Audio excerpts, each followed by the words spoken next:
unilaterally appoint the village attorney, or the special counsel without any input from this board. So if your goal is to try to make sure that this board passes on legal expenditures and legal employment, that's exactly what this amendment would do. This amendment makes a check and balance on the system. So, Trustee Gold, in the past, you've been asked to render a vote on the special counsel provision whereby Trustee Smith had requested that it be brought to the board for approval if the number of days exceeded 45, and at that time you voted against it. Have you had a change of opinion with respect to the special counsel provision? Over the years, yes, I have.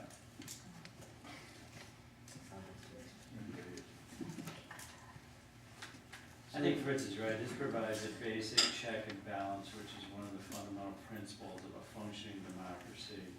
It minimizes the chance of abuse of power. It provides greater oversight. It provides some balance. And if it would solve exactly the situation that you're describing. It would solve the awkward situation we currently have in this village, where we have a semi-permanent village council that we've had an ongoing debate about. And so I think it's in the best interest of the village. You know, the more I read this, the more I agree with what you said, Mike. Not just this board, but future boards, future presidents, future boards. It's a better policy. The more I read this, I agree with you, Mike, that it should just read special counsel may be appointed by the Board of Trustees. And we don't need to refer to village attorney.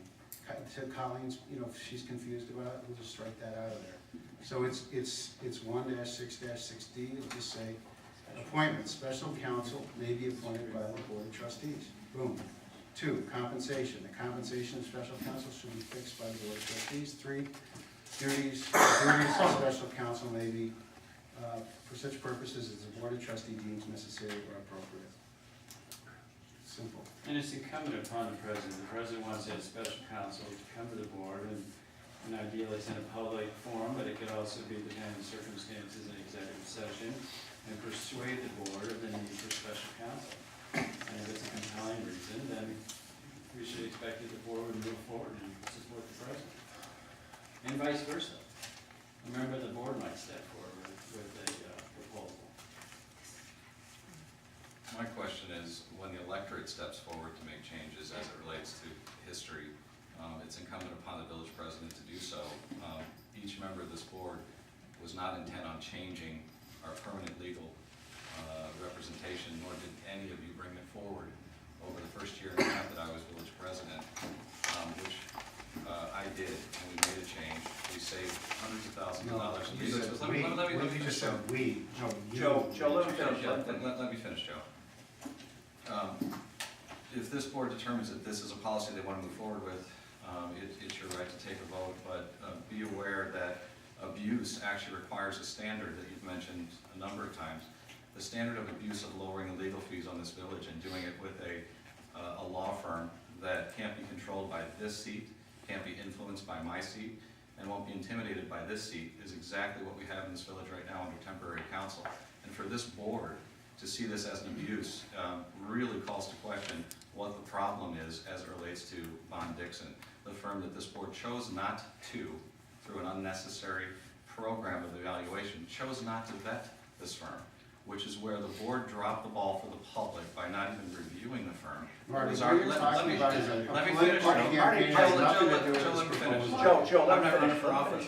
So at the end of the day, the abuse and oversight, completely understand. Had we had 9 attorneys in here, we were generating bills that were well above and beyond what the standard had been. That's not the case. So the abuse that's taking place here is the board's not happy with the president that the electorate placed, and you guys are trying to reduce the authority that the village president has had for 25 years by lowering the fees and by getting a municipal expert By not who can't be following influenced by the board. not following the municipal code regarding how village attorneys are selected or chosen in the village. You're absolutely right. Joe, That's an if you abuse. choose not to, what did he say to you, Colleen? If you choose not to recognize the facts and the law as it related to the temporary appointment of this attorney, And the fact that there's this fear to work with a firm that is as highly regarded as Von Dixon, as it relates to municipal expertise, is something that's transparent to the public. You know, Marty, the And problem- whether it's me, Joe, Joe, or transparency. whether it's Let him finish, you, Joe, let him or whether it's Mike Harrington, or whether it's Karen Selman, and they're elected by the public to come in, there are certain rights, roles, and privileges and responsibilities.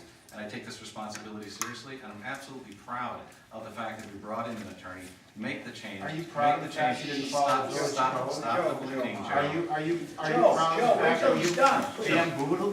bamboozled this board and held this Joe, whole Joe, process where you were Joe, gonna you're have out of order.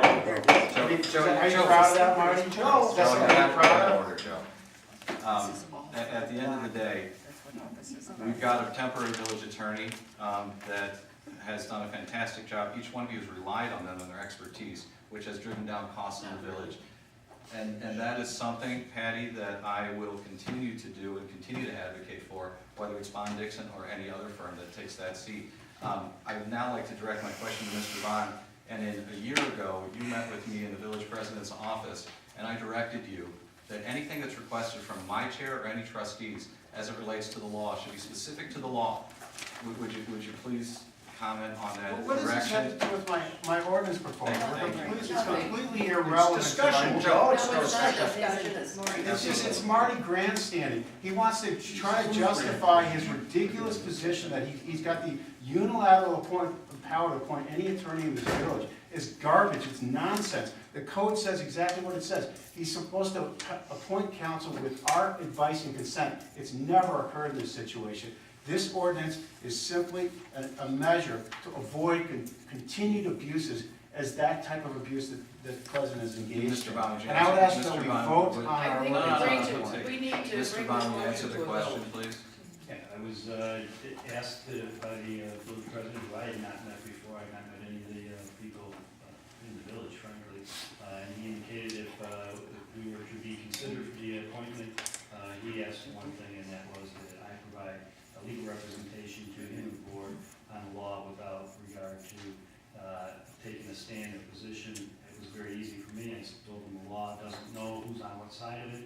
It's neutral, and it is our position, and I've been doing this since 1984, to render an opinion on the law, and if it runs afoul of someone's, the direction they wish to go, that's what the law is, and I'm not gonna compromise on my integrity, my legal experience to bend law. This really isn't what we're looking at with this Well, Patty, it's proposed part of the ordinance. discussion. Patty, it's part of the discussion. And because I want the public to be aware that the term abuse, and further, I asked Mr. Bond, should anything be requested by me or by the board, that he stated publicly so that we didn't have excess research fees going back to his office or through the prior attorney's office to sit here and answer standard municipal law questions. And I asked him that should I make a request, publicly or privately, that I expected him to come into this chamber and correct me and correct our board so that we would stay on track and make sure that we're doing everything to the letter of the law. Can you confirm that or not, Mr. Bond? That is correct. I I make a I'd like- motion that we call the question. We have a motion on the I floor. second all the question. Well, It's been seconded. there were criticisms of abuse, so he Yeah, had a right to absolutely. clarify them. Yeah, I know, I've had a lot of criticism of abuse too, and I haven't had a chance to clarify them. They're really starting to add up, and they're really irritating, but we have the business of this village before us, and we need to take action. We're not. I didn't mean Let's by a vote. public speaker, I meant by people sitting at this I table. didn't agree with a lot of what President McLaughlin said. No, let it go. I'm not gonna waste any more time on this village attorney thing. It's been debated ad infinitum. People know where I stand on this thing. And So, do you have the language that I gave you to modify it? Read it back. Sure. He's got a special counsel to be appointed by the board of trustees. That's the only change, that's right. The rest of the language you read as it is in my proposal. Any further discussion or comments? Yes, Mr. Bond. just pointed about order, there was an original motion on the ordinance. There's a change to that ordinance. If it's acceptable to the seconder, if you go on as a friendly amendment, otherwise you have to vote on it separately as an amendment and vote on the main motion if that passes on the amended ordinance. Okay. And who seconded you? So it might be easier just to withdraw the original motion It's and been then. seconded. But Whoever it's secondary. you seconded, if you agree with the language. Who seconded? Mike, I did. All right, then it's up to here, right? Seconder agrees with the language that's proposed. I agree with the In case that language. there's a friendly amendment that can be voted on under the revised language for that ordinance. I agree with the change in the language to read special counsel may be appointed by the Board of Trustees.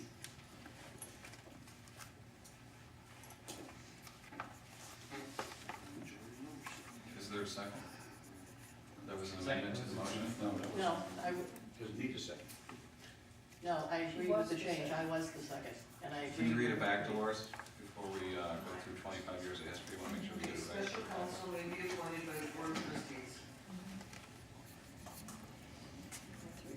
do you want to, just for the record, Dolores, you want to read the rest of it? So everyone knows. Dolores says, I think the village president doesn't give a vote, then it's the village council. Technically, that's what that would state. So I think you should amend it, unless, But aren't you Unless you a don't. member of the board of trustees? There are many things that the Board of Trustees votes on, the village president, you know, that's the situation. Mr. Bond, any suggestions in that regard to the language? Well, the village president under the municipal code and under the village code is considered a member of the board. Great, thank you. For purposes of taking certain action and for purposes of determining a quorum. Thank you. Standard language from the code. Any further conversation, discussion? Dolores, please take the roll. Trustee Harrington? Yes. Trustee Concept? No. Trustee Maroney? Yes. Trustee Solomon? Yes. Trustee Messer? Yes. Trustee Gould? Yes. President McLaughlin? No, thank you. My computer's down. As far as-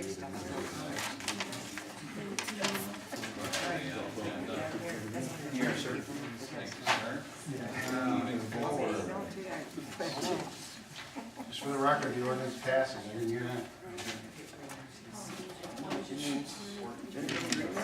15-1. Thank you. We're moving forward to planning, Colleen. The plan commission, meeting was canceled for this month. Colleen, can you speak into the mic, please? The plan commission meeting for this month was canceled. The insurance. Yes, no action items on insurance. Health, environment, buildings and grounds. No action items on health and environment, and I didn't get the, I'm sorry, on the heritage and environment. I did not get a building grounds report from Wendy this month, but I'm sure we will shortly. I do have some comments relative to the Board of Health. I just again want to clarify some allegation again this evening that I misrepresented the Board of Health. I think the language is actually stronger than that, which is not accurate. In fact, my positions relative to the Board of Health were misrepresented, and the commenter tonight quoted the person who misrepresented. So I've now, it's the misrepresentation has been repeated. And I would say two wrongs don't make a right. All my comments relative to the Board of Health are recorded.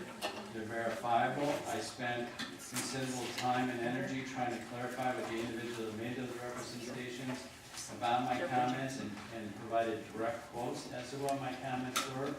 So she should be fully aware of that. I also clarified it with the Board of Health at the recent meeting. They seemed comfortable with it. And just as a philosophical point, I may not agree with these folks, but I definitely recognize my obligation to communicate to this board actions that they take in their meetings, and that's what I've tried to do. And I'm not a sitting member of that committee. I'm an observer. I take notes. I work with Village Administrator Cozen. I read their minutes. I listen to recordings. I work very hard to try to make sure that I represent them accurately, and I will continue to do that. I don't appreciate people that misrepresent me. Mike, if we could keep it to the agenda items, that would be great. Thank you, Maria, this is really important, but thank you for interrupting. I just appreciate that people don't continue to make misrepresentations, especially when they're quoting somebody else's misrepresentation. So, here's where we're at, and I would encourage everybody that's really interested in these things to attend these meetings and to listen to recordings, but the most recent meeting, they discuss changes to the septic code. And as you will recall, the state made changes to the septic code effective January 2014. And some of these changes dealt with design, some dealt with maintenance, some dealt with record keeping. So it's incumbent upon the Board of Health and the village to update our code to be consistent with these new regulations. And so there's a draft of the updated code has been circulated to the Board of Health. They've also they also raised the issue of design specifications specific to septic systems serving a barn or a stable. And they investigated specific design flow rates, and they asked the village engineer to investigate, which he or they did, and they came back with some ideas. They inquired with Lake County and was informed that Lake County does not have specific criteria, but would rely upon an estimate from the applicant and use a water meter to identify the flow rate and make sure that whatever that estimate was in fact accurate. And the village engineer further researched neighboring counties and states around the country to see if there were examples, and they were not able to find examples specific to flow rates for barns or stables. And so they had a couple in there like around animal kennels or animal hospitals, and so the board debated that, and they traded ideas around number of stalls, number of employees, number of visitors, and ultimately they made a motion which was approved to have the engineer come back with guidance regarding reasonable flow rates for septic systems for commercial boarding uses. And so that's where that issue concluded the meeting. They also reviewed the opinion relative to horse grazing density from Dr. Deborah Hagstrom, who's the Ag Extension Specialist from the University of Illinois.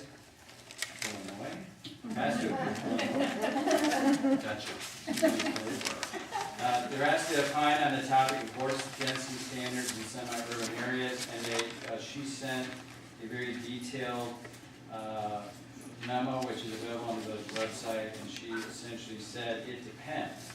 And she made the point that, you really can't use a rule of thumb such as 2 horses per acre in the village of Barrington Hills, because in Barrington Hills, the animals aren't solely dependent upon grazing for all their food. They use what's called intensive management, which means they supplement their feed and they're kept in stalls and barns. And so her answer was it depends, and you can all read this for yourself, but she concluded by saying, in my professional opinion, from an animal health and well-being perspective, no specific and logical horse density recommendation to the village can be made. Furthermore, to impose arbitrary density restrictions would be an undue burden on many of the horse-owning residents of the village that, from all indications, are a highly valued sector of Barrington Hills. I encourage exploration of other means of resolving neighbor disputes regarding horses and restricting equestrian hobbies, recreation, and commercial endeavors. And there's more to it if anyone's interested in reading that. I have never communicated or talked to this individual, so this was all done by the Board of Health. And then they did have an action item that we discussed at previous Board of Trustee meetings going back to September in detail, and also with some details, which is, they've consistently said that they would like to have, that they cannot opine on issues of horse grazing density because they don't have baseline data. And they said they'd like to have baseline data. So they've explored this idea of how to get this baseline study of groundwater. And the purpose of that is twofold. One is to provide a baseline against which changes can be measured over time, so we can see, what the delta is. What are the changes made? As you'll see in the report that came back to the village, we live in, for lack of a better term, we live in a polluted world, to use Professor Cozen's quote. And so the way that the EPA and other agencies deal with this is they have minimum accepted levels of pollutants. It's not a question of whether these pollutants are there, and many of them are naturally occurring like arsenic. It's a question of how much and what is the tolerance level for humans. So what the Board of Health wants to do is to provide a baseline against which to measure these changes, so we see what's happening to groundwater over time. It may be more than 2 or 3 years. And the second goal is they want to provide a means to monitor the groundwater quality to potentially detect problems and contamination. So if there were a problem, it'd be nice to know about it.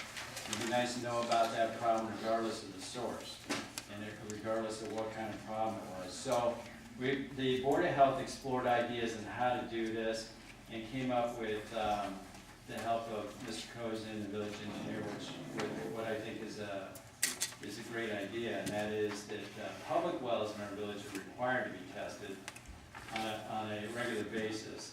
And so there's somewhere between 9 and 12 of these public wells that will work with us as churches and schools and things of that nature, and the village's own well, and ask them if they would do a level 2 test rather than a level 1 test. So they would upgrade the detail of the test, and we volunteered that we would pay for it. And the village, working through Baycott, got a very favorable rate of $35 per well tested. And as you'll see, I didn't count all these different elements, but there is on the report for this meeting, there is a level 2 test results for the village's own well. And as you'll see, there's a couple of dozen different elements that are tested for. And as you also notice that most of them all of them actually do report some level of these particular elements in our water. But as is detailed in the report, it talks about what the minimum accepted Illinois Department of Health and US EPA levels are for these naturally recurring elements. So they want to move forward with that. The action item is to ask the village tonight to move forward with that particular proposal, which is to implement a baseline testing study using the public wells in the village that have agreed to work with us, and the village would pay for that. It would be done on an annual basis at a cost of the village for a level 2 test of $35 per test. So pretty minimal, it fits well within the current budget, and I think would be very valuable, not only for the folks that live here now, but for the folks that are going to be living here many years from now, because we'll have this data, which will be tabulated by the village engineer and analyzed by the village engineer, and we'll have a better idea of what's actually going on with the groundwater. You didn't have a resolution or anything? Actually, there is a memo. It's not a resolution, and but it is a motion to conduct level 2 tests with public wells in the village. My motion is to conduct level 2 tests paid for by the village of public wells in the village of Barrington Hills on an annual basis. I'll second. Any further discussion? Now, At what cost? $35, and that's, so the objective here is to do this on a This isn't public. ongoing basis. Public. this is So public wells. public wells is a definition, I think. And from we're paying for the state. public wells to do this test. That's what you're saying. We're paying for them, they're already required by law to do a level 1 test. Right. What we're doing is telling them, we're asking them to do a level 2 test. And then we will pay them to do it. Right, we originally thought we would use residents, but we cannot protect the privacy of residents' well tests if they submit it to the village. It becomes a public record. And so these public entities are already required by law to do these tests. We're just asking them to upgrade the test, and we told them we pay for the difference. And so we're getting a good response. So there's 10 entities on here, and all of them have agreed to it, or Well, still? You don't know, oh, they haven't agreed to it yet. Right. If I may recap. Thank you. Board of Health and the Board of Trustees first concurs that this is a worthwhile program, And then they'll go forward. and then they'll go forward. The program, as best we know, is $35 per well. We don't know if we'll have all. If we get all 10, it's $350 in one fiscal year. It's well within the budgetary figure for this, but the idea is to move the program along with some tacit of concurrence. So that's why you have it as a memo form. As we formalize the details, time and place, we will then draft further should the board require. Otherwise, it's really the board of health is driving. We showed you what the extent of the test is with the village hall, and it's through the Illinois State Water Survey, so there is no private contractor who's engaged, et cetera. Was the public well here in the village hall also the same one that's in the fire department next door? It's a separate well, Okay. and it is also classified, but we didn't include that because the wells are so close. Yeah, That would be- okay, just a question. Right, but we did include Barrington United Methodist Church. Right, the churches and, Well, because School. it's on the other side of the JV and then it's likely geology and so on. gotcha. And age is different. This well is 74 years, that was in 2004. My quick question as far as BACOG goes, when they're doing their testing, I'm assuming it's of the same public well, correct? Yeah, The BACOG's doing it private. No, BACOG tests all public wells in once a year, and they measure them.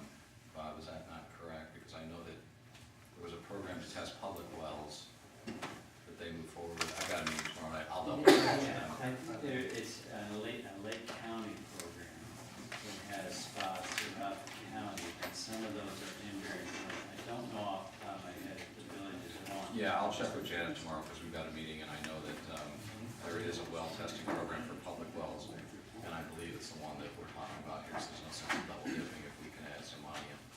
Yeah, we can use those same results. So their water scientists recommended, well, we got two different answers. One was every 10 years, another one said one every 5 years. But the Board of Health would like to do this every year. And at $35 a piece, it's a very reasonable amount. I'd also like to make the point that it's not a substitute. Private well owners are responsible for testing their own water.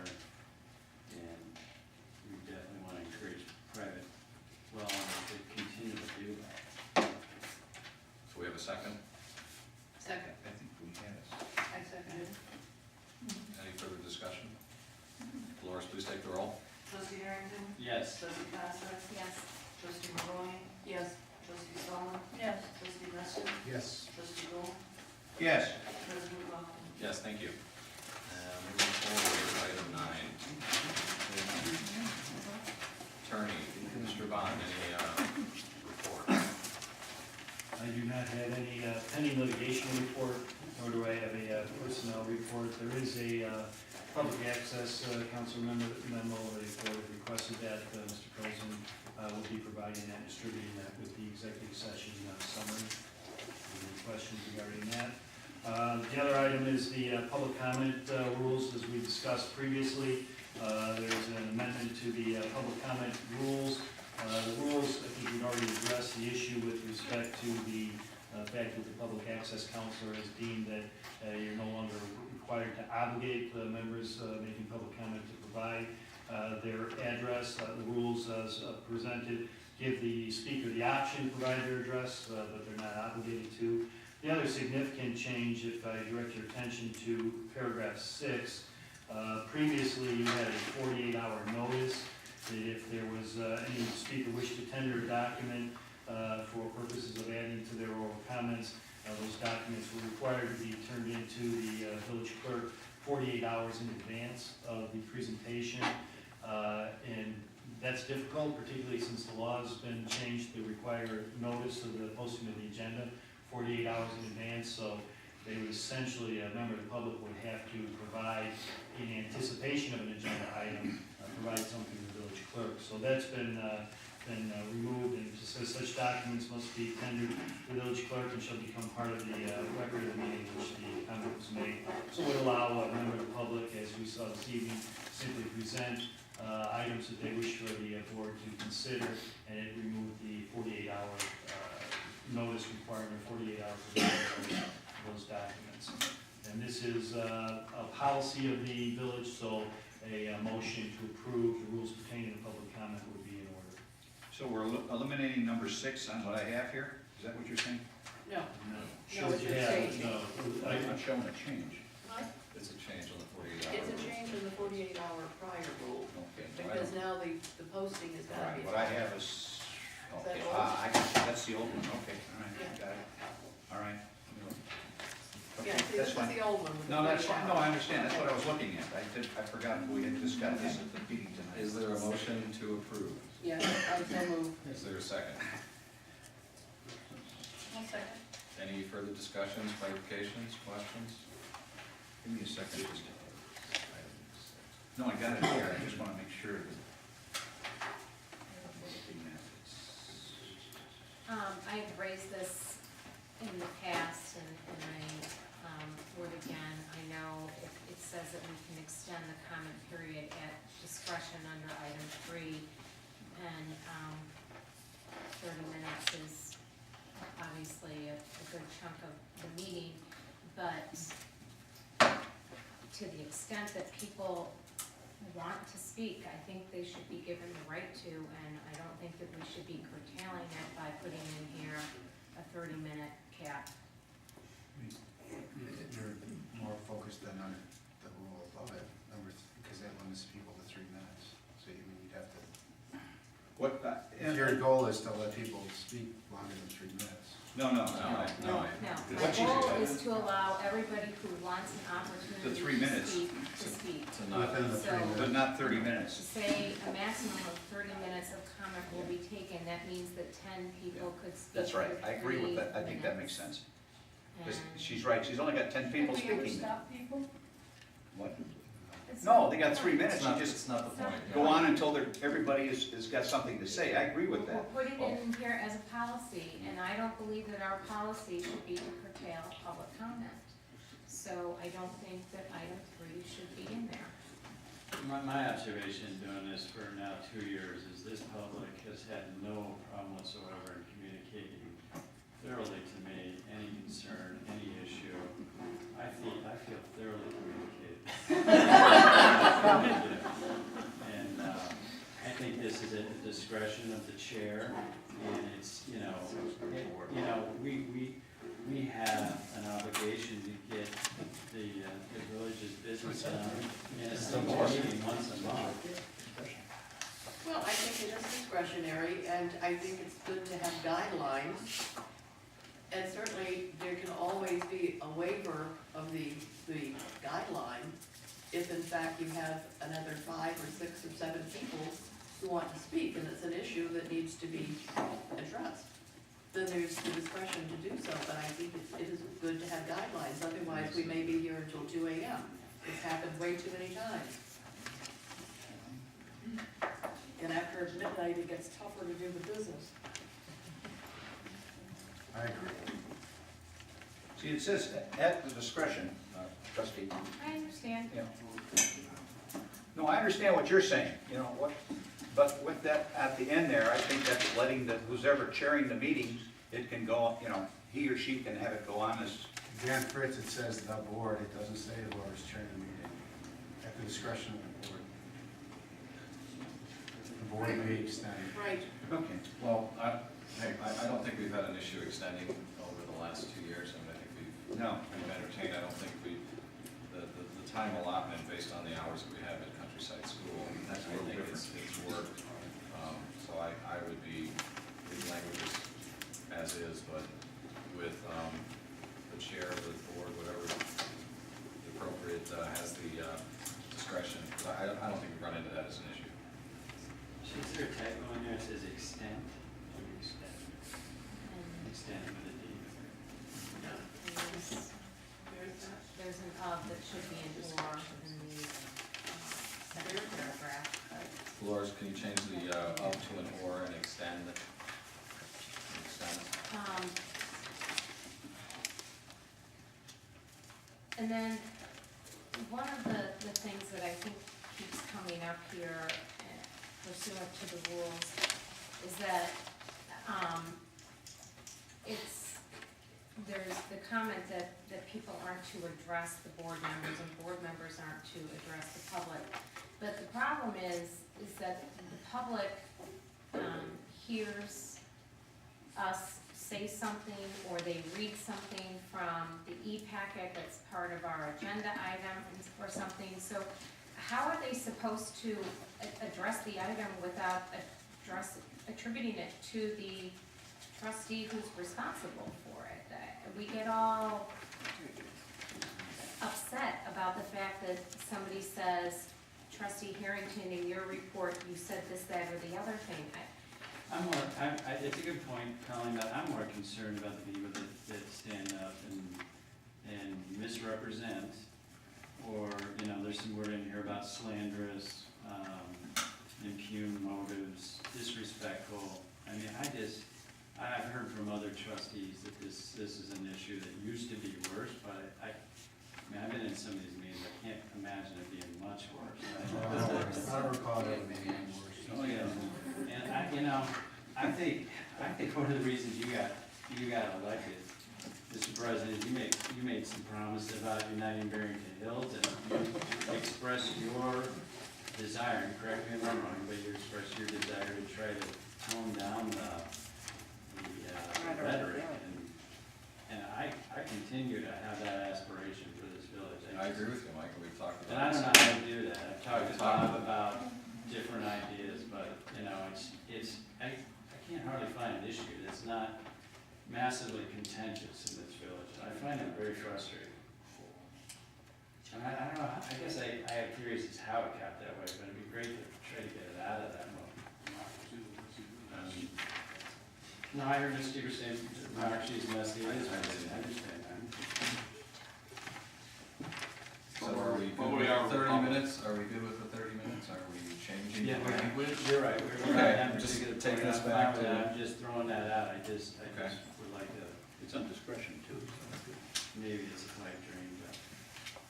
Okay, any further changes other than the 2 words, and I'm assuming we're leaving the 30-minute time at the discretion of the whoever, chair of board, or chair. I disagree with that paragraph, so, Which that's paragraph is that? paragraph 3, so I'm going to vote accordingly, but I've stated my opinion on it. Okay, with that, without further discussion, Doris, please take the roll. Trustee Harrington? Yes. Trustee Concept? No, Trustee McLaughlin? Yes. Trustee Salmon? Yes. Trustee Nestor? Yes. Trustee Gold? Yes. President McLaughlin? Yes. Moving forward. Administration, item 10.1, Barrington Hills Farms, I believe Mr. Davis has left. Yes, sir. Unfortunately, okay. I wrote a letter. Well, good. At our last regular meeting in December, Karen, trustee Simon, mentioned that she wanted to recognize Barrington Hills Farm.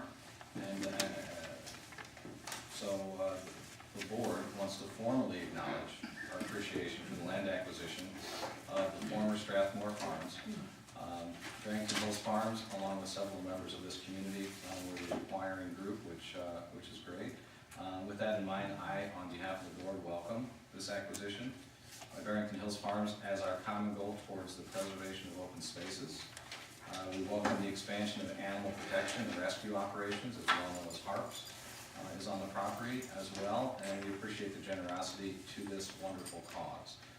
Without knowing all of the details of the future plans on the property, I would like to extend on behalf of myself and the Board of Trustees to Barrington Hills Farms and their representatives to contact our offices, our Board of Trustees, and the staff when appropriate as a resource to assist them in any way that they can as they move forward with the plans. And that noted as a record under Trustees Solomon's recommendation. Item 2, the collective bargaining report. I'm Can sorry. I just Sure. clarify? You asked me at the last meeting if I would write something, and I did. So should I just retrieve that and send it on my own? Yeah, that's fine. That's fine. Okay. I think. Well, I never heard back from anyone, so I took the time Well, I and did wrote the it, same sent it thing to too. Anna, Okay. and it, Do you have a copy of it? You can read. It's a limbo. Okay, yeah, I mean, it's all right. I mean, we don't have to Yeah. do it. It's just if this will replace it, that's fine. Save the village a lot of money. Okay.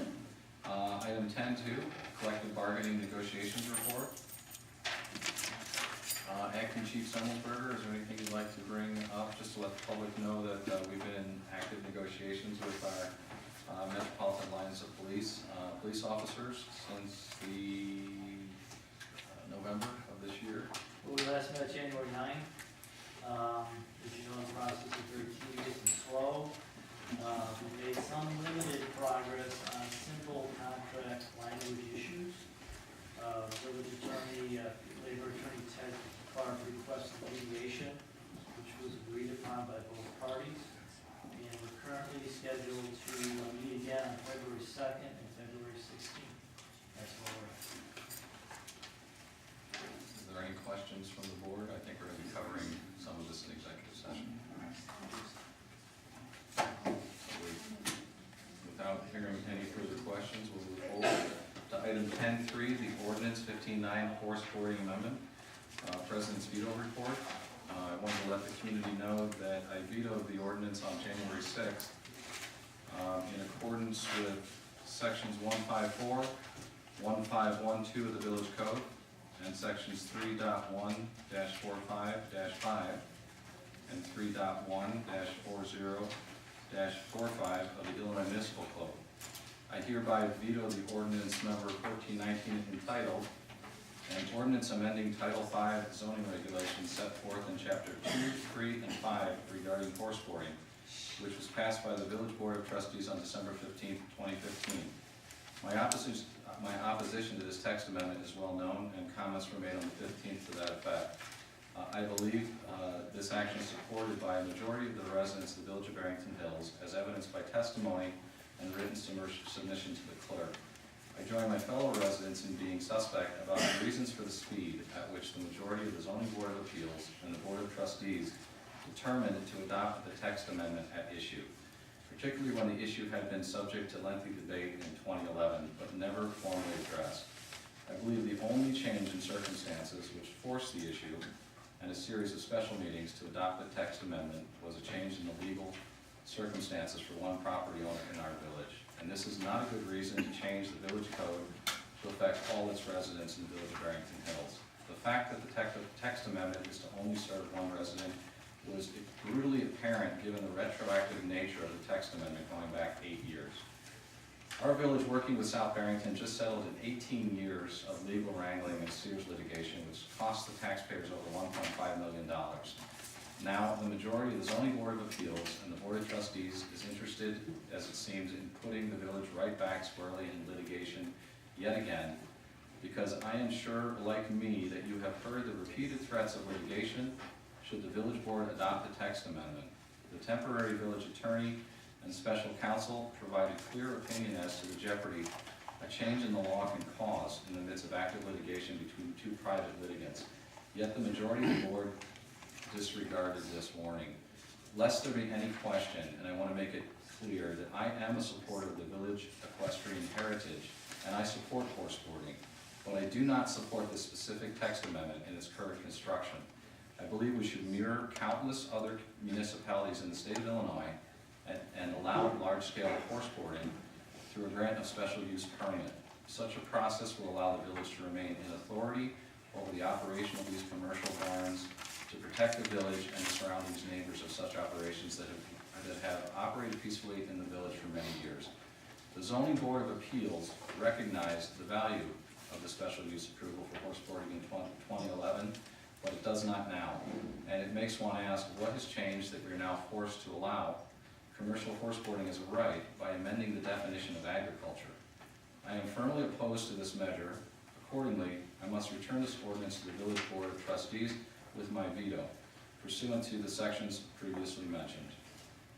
The action will be moved to the next regular meeting of the Village Board of Trustees, occurring not less than 5 days after the date of passage, with the foregoing objections voted in its entirety. Sincerely, Martin J. McLaughlin, Village President. What is the number on that ordinance that you're vetoing? The ordinance number is 1-5-4. Excuse me. Dolores, would you read that back, please? Okay, it's incorrect on the Yeah. agenda, it's ordinance 15-19, should be correct. Is it 14 or 15? 14. So it's in December 15th. That's what I read, 14-19. It's wrong on the agenda. The Okay, agenda says 15 minutes. oh, okay, okay. Well, this is the electronic, so you guys decide. So this will be moved forward to the February 23rd meeting for discussion at that time. And under section 3.1-40-50 of the Illinois Municipal Code, our board can override this veto at the February meeting. That would be correct, we'll have discussions and we'll determine at that time, Joe, thank you. Well, No, I then mean, there's Discussions. nothing to discuss. There's This nothing to board, discuss this board has the power to override that veto. We know that. Right. I understand that. Items 10-4, the LOA CUSD 220 report. Mr. Cozen, do you have anything that you'd like to let the public know regarding that? The school district has filed with the village their petition upon acquisition of Lot 4 as well as the outlot conservation area for tax exempt status, and they have shared with us their ownership document for Lot 4. We'll distribute that for your information. No amendment yet has been received concerning the intergovernmental agreement, and that conversation is still Yes, Mr. In Bond. that regard, the board had previously, in the December meeting, had directed that the school district be made aware of the concerns that the board had relative to an intergovernmental agreement. Those were that all athletic fields and facilities on the property shall not be lighted. Any parking facilities of any type shall not be lighted. Any and all use of the property shall comply with current setbacks.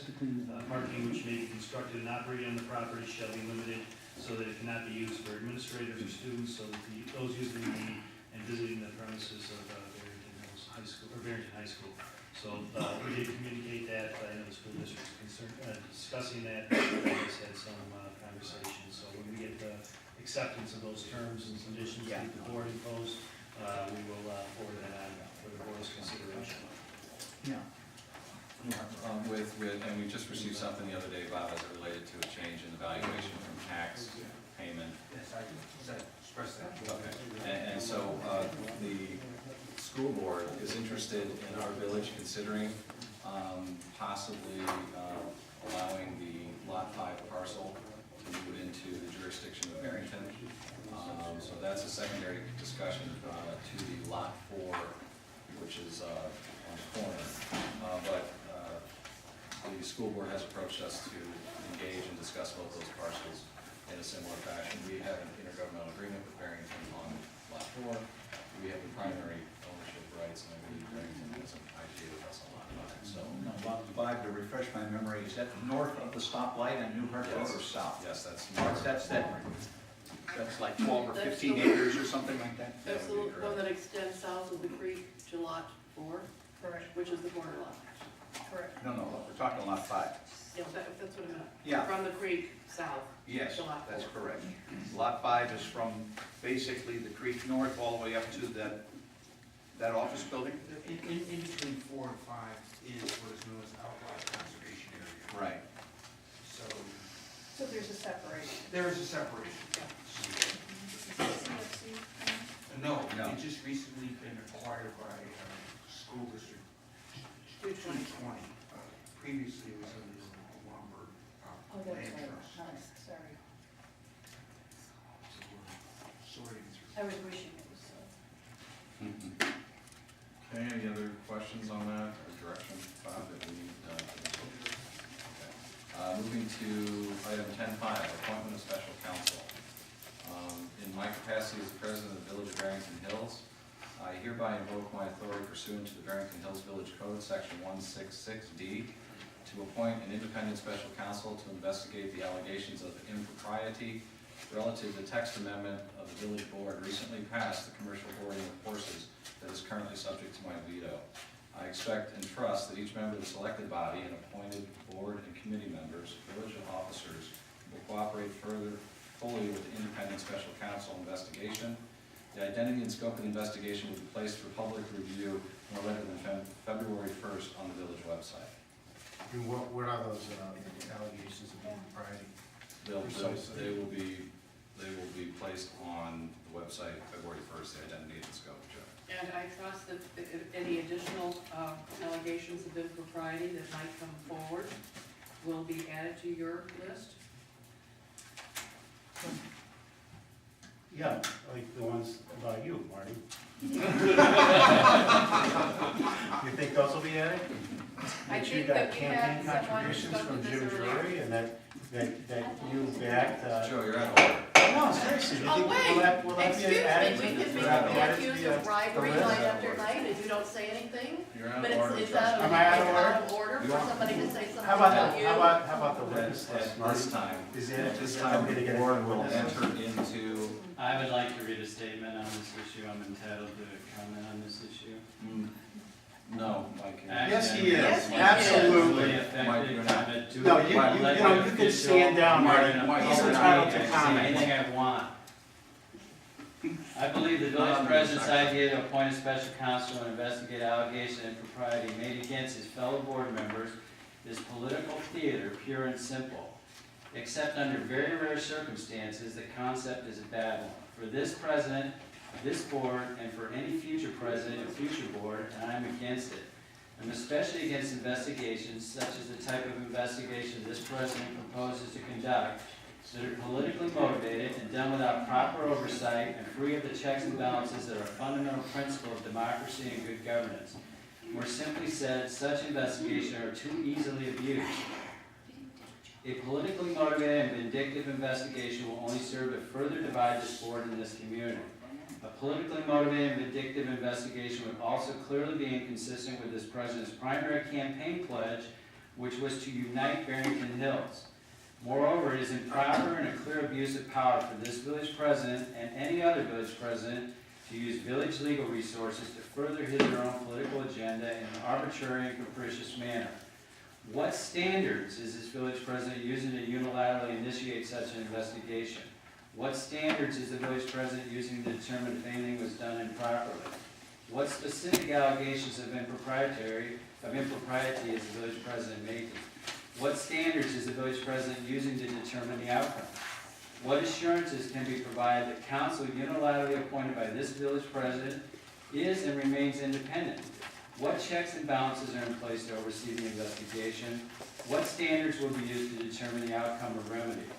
Unless the president can clearly articulate in writing the answers to these questions, then the president's actions are arbitrary and capricious and an abuse of power.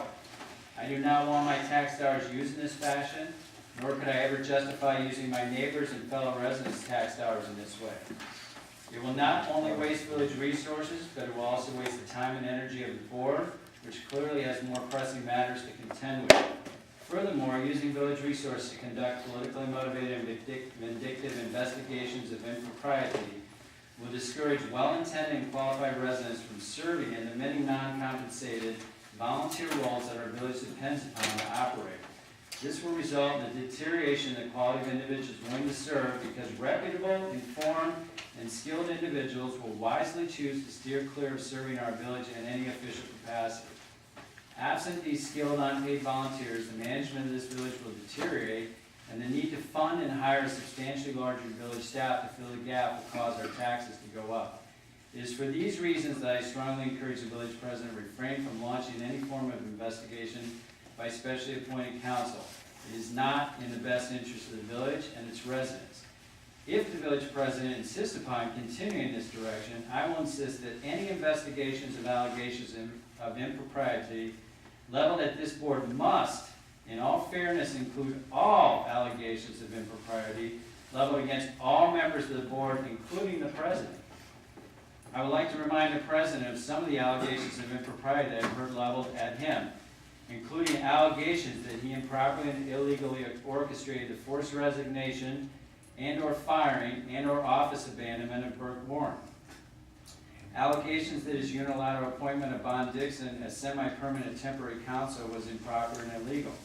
Allegations that he wasted village resources by first agreeing to a well-defined and transparent RFP and interview process for selecting new village attorneys, but then reneged on his agreement and ultimately disregarded the outcome after completion of the lengthy and time-consuming process. Allegations that he misrepresented the opinions and statements of prospective village attorneys who appeared before this board. allegations of impropriety relative to reclassifying village roads, and his attempts to obstruct or delay this board from reinstituting original road classifications consistent with residents' wishes. Allegations of impropriety relative to his role in instructing village engineers to design an unnecessary study of bike traffic. Allegations. No, let him finish, let him finish, Marty, Marty. no. Let him finish. Marty. No, let him finish. Should let him finish, absolutely. I I insist, don't like Marty. it when the shoes I on the other insist. foot. Yeah, it's a little painful, Marty, when the shoe's on your foot. Allegations of impropriety related to his acceptance. Mike. No, Marty, let him finish. Submit for the record. Absolutely, no. I accept. Absolutely, let Clear him the finish, room. Marty, all the way. Let's listen to it all, Marty. Let's get it out on the table. Because when you defend me, nobody stood up and told me, said anything about you. Mr. Harrington, I accept. Whether you I accept. violated any ethics standards by failing to improperly disclose such conflict, repeatedly I accept raising every one of those, Mike. relevant members of the board. So, okay, so he just said those are gonna be posted on the website, Mark. You got I'm that? not done. Got that, Mike? Allegations of impropriety as to whether he instructed village employees to disregard or selectively edit trustee requests for items to be included on the agenda for Board of Trustee meetings, thereby effectively quashing debate and obstructing the board's ability to do their job. Allegations that he privately pre-edited the minutes of public meetings to assure that his views were prominently and thoroughly represented while opposing views were minimized or excluded altogether. Allegations of impropriety related to his deliberate and systematic attempts to prevent the ZBA and village board from taking action relative to proposed text amendments dealing with horse boarding. Allegations of impropriety that he improperly instructed village committees and boards to take certain actions with the specific intent of obstructing or delaying the ZBA and Board of Trustees from taking action on the text amendment relative to horse boarding. Allegations of impropriety that he withheld from board members legal opinions and memos from temporary village council Bon Dixon related to ZBA appointments, Attorney General Public Access Counselor, and other matters that were essential and relevant for board members. Allegations of impropriety related to commandeering of official village communications, such as the village newsletter, and suppressing viewpoints that may have differed from his own by effectively disbanding or marginalizing the communications committee and precluding the long-standing tradition of trustees contributing articles to the village newsletter. Allegations of impropriety related to use of village resources to conduct a village-sponsored party, commonly known as Hills Are Alive. Allegations of impropriety related to his failure to follow the Attorney General's very specific written direction to remedy public notice violations by reconsidering and revoting on the April 22nd, 2013 committee appointments at a properly noticed meeting. Allegations of impropriety related to the improper appointment of members to the Zoning Board of Appeals. Again, I will state that I am strongly opposed to appointing special counsel to launch investigations of alleged improprieties, especially when such investigations are not guided by established principles and standards, are clearly motivated by politics, and are vindictive in nature. Such investigations are fraught with issues related to abuse of power, are likely to result in retribution, lack reasonable oversight and controls, waste the time and resources of our village, and are highly likely to further divide our already divided community. I strongly encourage members of this board, including the president, to join me in opposing the appointment of special counsel for the purpose of investigating allegations of impropriety. However, if the village president elects to proceed with the appointment of special counsel to investigate alleged improprieties, then I insist that such investigations be inclusive of the numerous allegations of impropriety attributed to him. And I'll submit this written statement for the record. Thank you, Mike. Yeah, it'll be on the website. I have two questions. One question, it's been over a month and I have received no information. What witness list am I on? We received a complaint from, at one of our meetings, Karen, where there was a list of people in this community pertaining to a complaint between the jury and the LeCompte. What document did we receive? Well, we that received listed it, us? we received it from Mr. Drury, and I believe you called Mr. Cozen and asked him, That's a witness list? it would be, Kindly produce it. Yeah, I'd like to Before see you the write witness letters list. and I publicize it. have no knowledge. We don't know what we're Because, talking you know, about. because I'll tell you what, I'll tell you what this is about. I called the president here after I read this. I got this written statement that was read by Colleen at the December 15th meeting. When she read it, it was hard for me to believe he actually said this. But then when I saw it in writing, I called President McLaughlin because this is defamatory. He said, "Will Joe Messer, Karen Selman, and Patty Maroney please explain to the public why they believe they are not conflicted from voting or deciding on an issue where each of you is on a witness list to possibly testify regarding allegations of taking donations and improperly reporting them in exchange for changing zoning laws." That is the defamatory statement. It's an allegation of an illegality on my part, and I called you on that. And you said that you would consider withdrawing that statement. No, that's But not what in I said. return, what you do is you, No, as Joe, camouflage, Joe, that's not what I said. you But appoint thank you. special But counsel Joe, to that's not what I investigate some said. complete What I said I would complete respond to. bogus statement that you've embraced for political purposes. All right, we're gonna And move now forward. you have a situation where you're wasting taxpayer dollars on this frickin' witch hunt that's only gonna help you believe your candidates in the election coming up. That's clear as Marty, day. you just opened the door. You are under the microscope too. You wanna try this I game? accept being under the Good, microscope. because you I are. absolutely accept it, and to the allegations that Mr. Harrington made, absolutely would respond to all of them. And you'll be producing that witness list, right? Yes, Absolutely, I believe it's in the Bernie document that was submitted at the November meeting. A witness list. Trustee witness list. Messer, trustees Maroney, and If trustee. you're talking about a complaint, Complaint, that's what I said. that's not a fucking witness list, Excuse me, Marty. Joe. Whoa! Joe, you're out of It's order. not a and it witness was, list. that's not a complaint. Joe, you're out of order. And it was not a complaint. It was a phoning up document to look like a complaint that was improperly served at the school, and it is not a complaint. And if you read the complaint, there is no allegation in there that any of us took money in exchange for changing zoning laws. That is not what that allegation is. In fact, if you read the complaint, you'll see that it's completely detached. The discussion of any kind of campaign contributions is completely detached from the other allegations in there. It's a standalone, and there's no implication that I, Karen, or Patty engaged in any of those discussions, the Schumann letter had anything to do with that stuff. And you're embracing it for political purposes, and you're wasting taxpayer dollars on a steeper fantasy. That's what you're Hey, doing. Joe, if you want to address the issue, I'll address it with you. You're You're identifying this request for who's The documents. audience, please. I have to listen. Let's go. Oh, no, you have to listen to your lackeys. Can we please get rid of the audience? Wow, let's go, we're gonna move forward. I have a second Motion. question. I'd like you to I say only got motion. answers to one, and not even answers to one. But my second question is, Mr. Bond, have you advised our president on this special counsel issue? I can't hear a word you're saying. Sorry, we can't hear from the audience. I had advised him, as I previously reported, when he first made the special counsel appointment of Bob Dixon to serve in capacity for the zoning board, which was discussed at the meeting. That was, or for the commercial horse boarding, the scope of that was expanded, and we had a lengthy discussion at this meeting regarding the powers of the president pursuant to village code. I'm asking about this specific action that's being taken. I did not. This is camouflage for defamation, that's all it is. All right, let's go on.